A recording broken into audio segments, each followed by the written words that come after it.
ദൈവനാമത്തിൻ്റെ മഹത്വം ഉണ്ടാകട്ടെ. ദൈവഭയം യഥാർത്ഥ ജ്ഞാനത്തിൻ്റെ ഉറവിടം എന്ന് തിരുവചനം പറയുന്നു.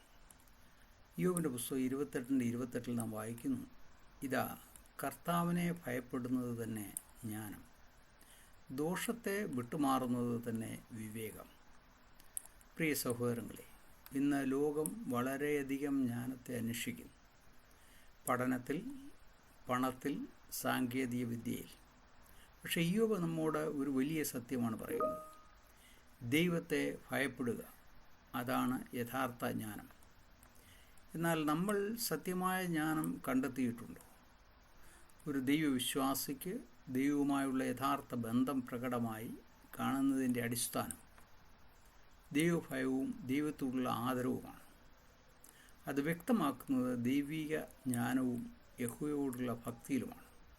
സദൃശവാക്യം 1:7 നാം വായിക്കുന്നു, യഹോവ ഭക്തി ജ്ഞാനത്തിൻ്റെ ആരംഭമാകും, പോഷന്മാരോ ജ്ഞാനവും പ്രബോധനവും നിരസിക്കുന്നു.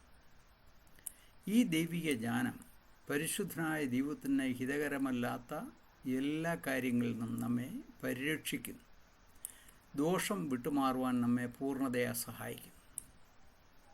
ഒന്നാമതായിട്ട്, ദൈവഭയം എന്താണ്? ദൈവഭയം എന്നത് ഭയന്ന് ഒളിച്ചോടുകയല്ല. അത് സ്നേഹത്തോടെ ഉള്ള ആദരവും ബഹുമാനവും വിശ്വാസവും നിറഞ്ഞ ഒരു മനോഭാവമാണ്. സദൃശവാക്യം 1:7 അതുകൊണ്ടാണ് വായിക്കുന്നത്, യഹോവ ഭക്തി ജ്ഞാനത്തിൻ്റെ ആരംഭമാകും. സദൃശവാക്യം 3:10 നാം വായിക്കുന്നു, യഹോവ ഭക്തി ജ്ഞാനത്തിൻ്റെ ആരംഭവും പരിശുദ്ധനെക്കുറിച്ചുള്ള പരിജ്ഞാനം വിവേകവുമാകും. ദൈവഭയം ഉള്ള ഒരുവൻ സ്വന്തം ജീവിതത്തിൽ ദൈവത്തിന് പ്രാധാന്യം നൽകും, ദൈവത്തിൻ്റെ വചനത്തെ അനുസരിക്കും, പാപജീവിതത്തെ വെറുക്കും, സത്യത്തിൻ്റെ മാർഗത്തിൽ നടക്കും. രണ്ടാമതായിട്ട്, ദൈവഭയം ജീവിതത്തിൽ എങ്ങനെ പ്രവർത്തിക്കും?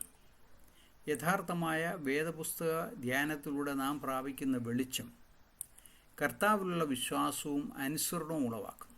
തൽഫലമായി പരിശുദ്ധാത്മാവിൻ്റെ ആശ്വാസം നാം പ്രാപിക്കും. അതുകൊണ്ടാണ് പറഞ്ഞത് 22:22 കർത്താവിനുള്ള ഭക്തി തന്നെ ജ്ഞാനം, ദോഷമകം നടക്കുന്നതിന് വിവേകം. ദൈവഭയം ഉള്ള ഒരുവൻ പാപത്തിൽ തുടരുക എന്നത് അസാധ്യമാണ്. തൻ്റെ ജീവിതത്തിൽ ദൈവത്തിൻ്റെ കർത്തൃത്വം പൂർണ്ണമായി അംഗീകരിക്കുകയും തിന്മ പ്രവൃത്തികളും ജഡീയ മോഹങ്ങളും ആത്മീയ ജീവിതത്തിന് എതിരാണ് എന്ന് മനസ്സിലാക്കുകയും ചെയ്യുന്ന വ്യക്തിയിൽ പാപത്തിൽ നിന്നും വേർപെട്ടിരിക്കുവാനുള്ള ആത്മശക്തി ഉണ്ടായിരിക്കും.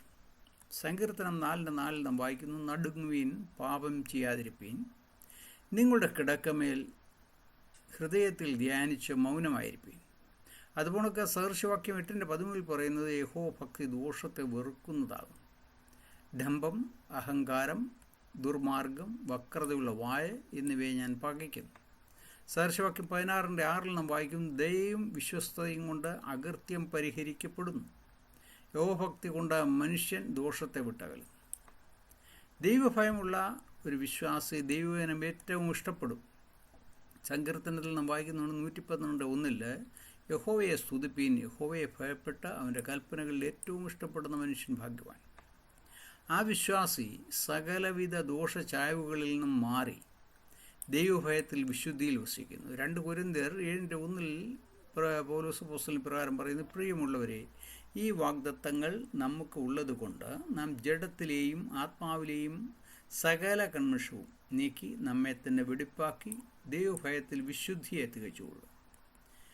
യഹോവയായ ദൈവം ഇസ്രായേൽ മക്കളോട് കൽപ്പിച്ചത് തലമുറകൾ യഹോവയെ ഭയപ്പെട്ട് ജീവിതം നയിക്കണമെന്നാണ്.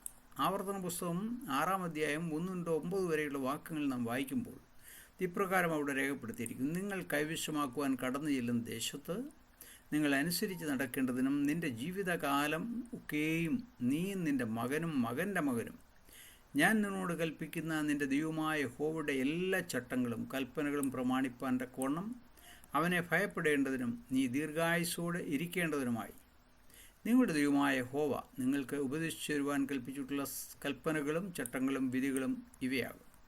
ആകയാൽ ഇസ്രായേലേ, നിനക്ക് നന്നായിരിക്കേണ്ടതിനും നിൻ്റെ പിതാക്കന്മാരുടെ ദൈവമായ യഹോവ നിന്നോട് അരുളിച്ചതുപോലെ പാലും തേനും ഒഴുകുന്ന ദേശത്ത് നിങ്ങൾ ഏറ്റവും വർദ്ധിക്കേണ്ടതിനും നീ കേട്ട ജാഗ്രതയോടെ അനുസരിച്ച് നടക്കുക.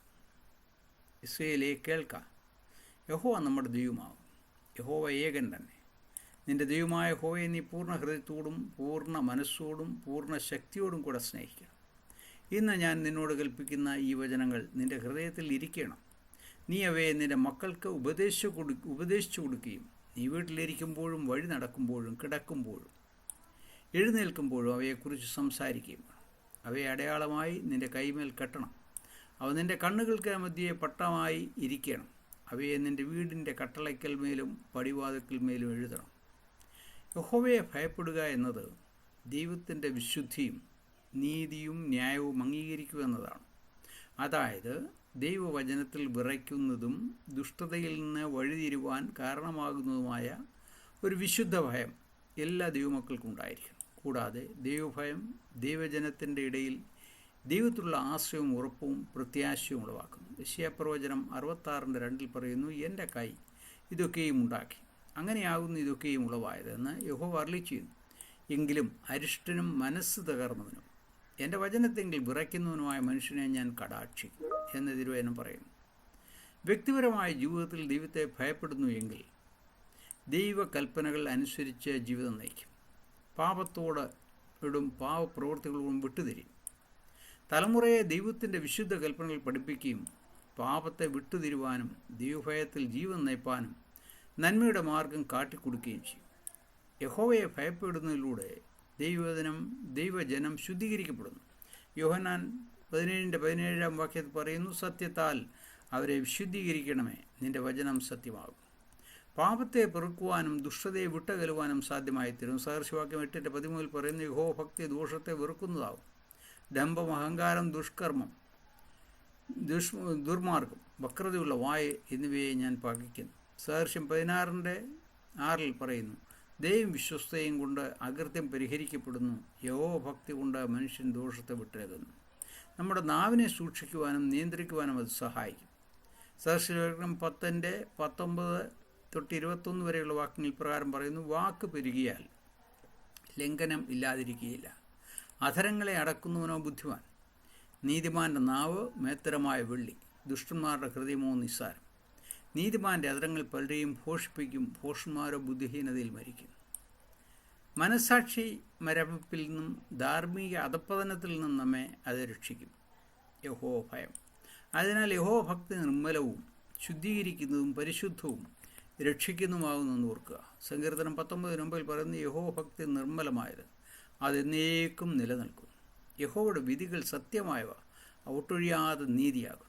സഭാപ്രസംഗി 12:13 ഇപ്രകാരം പറഞ്ഞിരിക്കുന്നു, ദൈവത്തെ ഭയപ്പെട്ട് അവൻ്റെ കൽപ്പനകളെ പ്രമാണിച്ചുകൊള്ളുക, അതാകുന്നു സകല മനുഷ്യർക്കും വേണ്ടുന്നത്.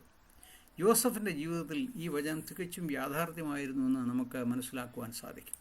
ഉൽപ്പത്തി 39:9 നാം യോസഫിൻ്റെ വാക്കുകൾ ശ്രദ്ധിച്ചാൽ അത് മനസ്സിലാകും. ഈ വീട്ടിൽ എന്നേക്കാൾ വലിയവനില്ല. നീ അവൻ്റെ ഭാര്യയാകാൻ നിന്നെ അല്ലാതെ മറ്റു യാതൊന്നും അവൻ എനിക്ക് വിരോധിച്ചിട്ടുമില്ല. അതുകൊണ്ടാണ് ഞാൻ ഈ മഹാദോഷം പ്രവർത്തിച്ച് ദൈവത്തോട് പാപം ചെയ്യുന്നത് എങ്ങനെയെന്ന് പറഞ്ഞു. പൊത്തിഫറിൻ്റെ ഭാര്യയുടെ പ്രലോഭനത്തിൽപ്പെട്ട് അവൻ പാപത്തിൽ വീണില്ല. എന്തുകൊണ്ട്?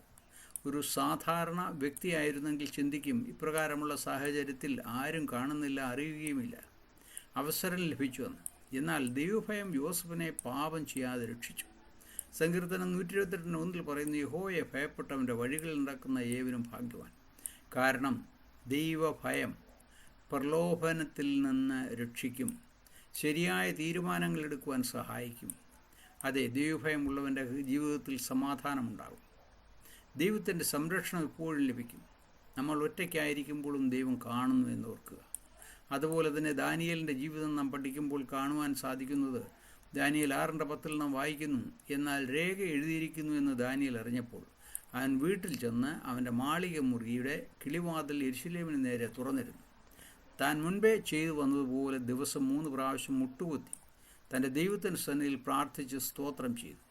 രാജാവിൻ്റെ ഉത്തരവ് വന്നപ്പോൾ പോലും ദാനിയേൽ പ്രാർത്ഥന നിർത്തിയില്ല. കാരണം ദൈവഭയം മനുഷ്യഭയത്തെ ജയിക്കും. ഓർക്കുക. മൂന്നാമതായി, ദൈവഭയം ഇല്ലാത്ത ജീവിതം എങ്ങനെയാണ്? റോമാലേഖനം 3:18 പറയുന്നു, അവരുടെ ദൃഷ്ടിയിൽ ദൈവഭയമില്ല. ആയതിനാൽ അപ്രകാരമുള്ളവരുടെ ജീവിതത്തിൽ പാപം സ്വാഭാവികമാകും, ദൈവത്തിൽ നിന്ന് ദൂരമാകും, ദൈവീയ സാന്നിധ്യം അനുഭവിക്കാൻ അവർക്ക് സാധിക്കുകയില്ല. ആത്മീയമായി മരിച്ച നില അഥവാ ആത്മീയ അന്ധത അവർക്കുണ്ടാകും. ഇന്നത്തെ ലോകം പാപം സാധാരണമായി അധികരിച്ചു വരുന്നു. ദൈവത്തെ മറക്കുന്നു. വിശ്വാസ ത്യാഗം സംഭവിക്കുന്നു. നാം നാലാമതായിട്ട് ഒന്നുകൂടി വ്യക്തമായി പറഞ്ഞാൽ, ഉദാഹരണമായി ഒരു കുഞ്ഞ് തൻ്റെ പിതാവിനെ ഭയപ്പെടുന്നു. അവനെ ശിക്ഷിക്കുന്നതിനാൽ അല്ല, തൻ്റെ പിതാവിനെ വേദനിപ്പിക്കാതിരിക്കാൻ, അത് പിതാവിനുള്ള സ്നേഹത്തിൻ്റെ അനുസരണത്തിൻ്റെ, പിതാവ് തൻ്റെ സ്വന്തം എന്ന നല്ല കാഴ്ചപ്പാടിൻ്റെ യാഥാർത്ഥ്യമാണ് അത് വെളിവാക്കുന്നത്. അതുപോലെ ദൈവഭയം ദൈവത്തെ വേദനിപ്പിക്കാതിരിക്കാനുള്ള സ്നേഹഭയം തന്നെയാണ്. അഞ്ചാമതായി ദൈവഭയത്തിൻ്റെ അനുഗ്രഹങ്ങൾ എന്താണെന്നറിയാം. ഇന്നത്തെ സാഹചര്യത്തിൽ ലോകത്തിൽ എന്തൊക്കെ സംഭവിച്ചാലും ദൈവത്തെ ഭയപ്പെടുന്ന ഭക്തന്മാർക്ക് നന്മ വരും. സാദൃശ്യവാക്യം 8:12-13 വാക്കിൽ പറയുന്നു, ജ്ഞാനം എന്ന ഞാൻ സൂക്ഷ്മബുദ്ധിയെ എൻ്റെ പാർപ്പിടമാക്കും, പരിജ്ഞാനവും വകതിരിവും ഞാൻ കണ്ടുപിടിക്കുന്നു. യഹോഭക്തി ദോഷത്തെ വെറുക്കുന്നതാകുന്നു. ഡംഭം, അഹങ്കാരം, ദുർമാർഗം, വക്രതയുള്ള വായ് എന്നിവയെ ഞാൻ പകയ്ക്കുന്നതാണ്. ദൈവമക്കൾക്ക് ആത്മീയ സംരക്ഷണത്തിൻ്റെ ആഴമേറിയ അനുഭവവും പരിശുദ്ധാത്മാവിൻ്റെ അഭിഷേകവും ലഭിക്കുന്നതിനൊപ്പം ദൈവം അവരുടെ പ്രാണനെ നിത്യമരണത്തിൽ നിന്ന് വിടുവിക്കും. സങ്കീർത്തനം 33:18-19 വാക്യങ്ങളിൽ പറയുന്നു, യഹോവയുടെ ദൃഷ്ടി തൻ്റെ ഭക്തന്മാരുടെ മേലും തൻ്റെ ദയയ്ക്കായി പ്രത്യാശിക്കുന്നവരുടെ മേലും ഇരിക്കുന്നു. അവരുടെ പ്രാണനെ മരണത്തിൽ നിന്ന് വിടുവിപ്പാനും ക്ഷാമത്തിൽ അവരെ ജീവനോട് രക്ഷിപ്പാനും തന്നെ. സങ്കീർത്തനം 128:1 നാം വായിക്കുമ്പോൾ, യഹോവയെ ഭയപ്പെട്ടവൻ്റെ വഴികളിൽ നടക്കുന്ന ഇവനും ഭാഗ്യവാനെന്ന് അവിടെ പറഞ്ഞിരിക്കുന്നു. ദൈവീയ അനുഗ്രഹങ്ങൾ നാം പ്രാപിക്കുന്നു. എന്താണവ? നിത്യസമാധാനം, സംരക്ഷണം, ദൈവസന്നിധി, അനുദിനം ആത്മീയ വളർച്ച, നിത്യപ്രത്യാശ, നിത്യജീവൻ. ഇവ തന്നെ ഭൗതികമായ അനുഗ്രഹങ്ങളെ അല്ല, ആത്മീയമായ അനുഗ്രഹങ്ങളാണ് ദൈവം നമ്മൾക്ക് അധികമായി നൽകുവാൻ ആഗ്രഹിക്കുന്നത്. നമ്മൾക്ക് എങ്ങനെ ദൈവഭയം നേടാമെന്നടുത്തതായി നോക്കാം. ദൈവവചനം വായിക്കുക എന്നുള്ളതാണ്. സങ്കീർത്തനം 1:2 യഹോവയുടെ ന്യായപ്രമാണത്തിൽ സന്തോഷിച്ചതിൻ്റെ അവനെ ന്യായപ്രമാണത്തെ രാവുകൾ ധ്യാനിക്കുന്നവൻ ഭാഗ്യവാനെന്ന് അവിടെ രേഖപ്പെടുത്തി. 119:9 സങ്കീർത്തനം ബാലൻ തൻ്റെ നടപ്പിനെ നിർമ്മലമാക്കുന്നത് എങ്ങനെ? എൻ്റെ വചനപ്രകാരം അതിനെ സൂക്ഷിക്കുന്നതിനാൽ തന്നെ എന്ന് രേഖപ്പെടുത്തിയിരിക്കുന്നു. പ്രാർത്ഥനയിൽ ഉറ്റിരിക്കുക, എന്നാൽ വിശ്വാസത്തിലും ഏകാഗ്രതയിലും സ്ഥിരതയോട് പ്രാർത്ഥിക്കുക. റോമ ലേഖനം 12:13 പ്രാർത്ഥനയിൽ ഉറ്റിരിപ്പീൻ. ലേഖനം 4:2 പറയുന്നു, പ്രാർത്ഥനയിൽ ഉറ്റിരിപ്പീൻ, സ്തോത്രത്തോടെ അതിൽ ജാഗരിപ്പീൻ. 1 തെസ്സലോനിക്കർ 5:17 പറയുന്നു, ഇടവിടാതെ പ്രാർത്ഥിപ്പീൻ. ലൂക്കോസ് 18:1 യേശു ക്രിസ്തു പറഞ്ഞു, മടുത്തു പോകാതെ എപ്പോഴും പ്രാർത്ഥിക്കണം. പ്രാർത്ഥനയുടെ അനിവാര്യതയാണ് ഇവിടെ കാട്ടുന്നത്. ദൈവത്തോടാണ് നാം പ്രാർത്ഥിക്കുന്നത്. നമ്മളുടെ നിരന്തരമായ ദൈവത്തോടുള്ള ആ ബന്ധത്തെ അവിടെ സൂചിപ്പിക്കുന്നു. അടുത്തതായിട്ട് പാപത്തെ വിട്ടുമാറണം. സദർശലേഖിൻ്റെ 13 പറയുന്നു, യഹോഭക്തി ദോഷത്തെ വെറുക്കുന്നതാകും. ഡംഭം, അഹങ്കാരം, ദുർമാർഗം, വക്രതയുള്ള വായ എന്നിവയെ ഞാൻ പകയ്ക്കുന്നു. സഹോദരങ്ങളെ, ഇന്ന് നമ്മൾ ചിന്തിക്കണം, എൻ്റെ ജീവിതത്തിൽ ദൈവഭയമുണ്ടോ? ഒറ്റയ്ക്കായപ്പോൾ ഞാൻ എങ്ങനെ ജീവിക്കുന്നു? ദൈവം കാണുന്നു എന്ന ബോധം എനിക്കുണ്ടോ? ഓർക്കാം, പ്രാർത്ഥിക്കാം. കർത്താവേ, അങ്ങയിലുള്ള സത്യമായ ഭയം ഞങ്ങളുടെ ഹൃദയത്തിൽ നൽകണമേ. പാപത്തെ വിട്ടുമാറാൻ ശക്തി തരണമേ. ജ്ഞാനത്തിൽ നടക്കാൻ ഞങ്ങളെ സഹായിക്കണമേ. ആമേൻ.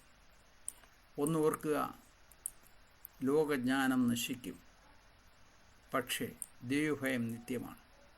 ലോകജ്ഞാനം നശിക്കും, പക്ഷേ ദൈവഭയം നിത്യമാണ്. ദൈവത്തെ ഭയപ്പെടുക, അതായത് ജ്ഞാനത്തിൽ നടക്കുക എന്നുള്ളതാണ്. ദൈവത്തെ ഭയപ്പെടുക എന്നത് ജ്ഞാനത്തിൽ നടക്കുക. ദോഷത്തെ വിട്ടുമാറുക എന്നത് വിവേകത്തിൽ ജീവിക്കുക. ദോഷത്തെ വിട്ടുമാറുക എന്നുള്ളത് വിവേകത്തിൽ ജീവിക്കുക. ദൈവഭയം ഇല്ല എങ്കിൽ ജ്ഞാനമില്ല. ദൈവഭയം ഇല്ല എങ്കിൽ ജ്ഞാനമില്ല. ദൈവഭയം ഉണ്ടെങ്കിൽ ജീവിതം മാറും. ദൈവഭയം ഉണ്ടെങ്കിൽ ജീവിതം മാറും. സഹോദരങ്ങളെ, ഈ വചനം നിങ്ങളെ അനുഗ്രഹിക്കട്ടെ. ഈ വചനത്താൽ നിങ്ങളുടെ ജീവിതത്തിന് വ്യതിയാനമുണ്ടാകുവാൻ തക്കവണ്ണം ഇടയായിത്തീരട്ടെ. നിങ്ങളെല്ലാം സുഹൃസ്നായ ദൈവം നിങ്ങളെ അനുഗ്രഹിച്ച് കാത്ത് പരിപാലിക്കട്ടെ.